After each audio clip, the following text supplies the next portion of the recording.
Alors, les Mercedes, ça dit quoi avec ces FP1, FP2? Lewis Hamilton a commencé avec une bonne journée, probablement la meilleure qu'on ait vue jusqu'à présent.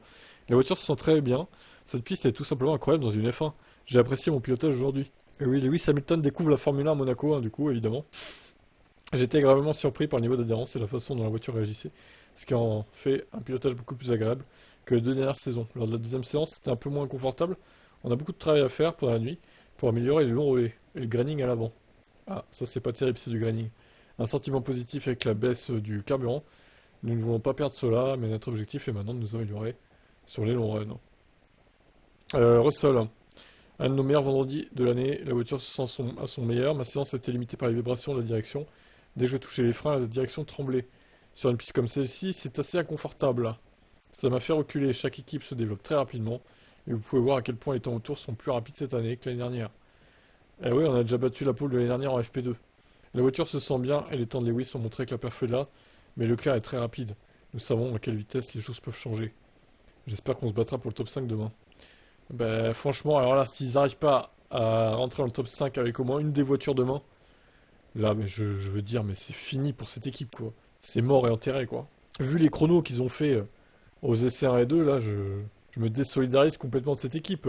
En fait, ils se foutent de notre gueule. S'ils font 7 et 8, par exemple, demain, en qualif, ou même si c'est 7, mais ils se foutent de notre gueule le vendredi. Vraiment, hein. Ils tournent avec une catégorie moteur beaucoup plus élevée, beaucoup plus rapide que les concurrents, en fait. Une map moteur. Ce qui serait abusé, je trouve, de nous faire de faux espoirs comme ça. On verra demain. Dans l'ensemble, nous avons passé une bonne journée avec les deux voitures. FP1 a été très productif, nous avons avancé les tendres en FP2 dans cette séance quand on s'attendait à la pluie.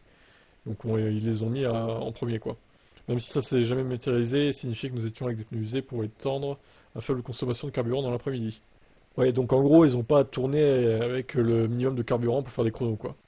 Georges souffrait d'une vibration au freinage, nous devons y remédier pour demain, car ça semble s'aggraver au cours de la journée. Ça a été très intrusif cet après-midi. Cependant, le rythme sous-jacent de la voiture semble bon. Nos longs relais nécessitent un peu de travail, car nous devons être un peu plus gentils avec les pneus avant dimanche. Mais nous avons quelques options pour cela. Nous devons également suivre le circuit au fur et à mesure que l'adhérence augmente, mais il est encourageant de constater qu'on semble disposer d'une plateforme descente sur laquelle travailler. Alors, les longs relais, bon, est-ce que c'est vraiment un problème à Monaco? Si, un peu quand même, mais c'est moins un problème que sur d'autres circuits, vu que bah, tu peux pas dépasser à Monaco. Alors, à la limite, ils peuvent peut-être se faire undercuter par les autres. C'est le seul risque, mais bon, après, à eux de voir, hein.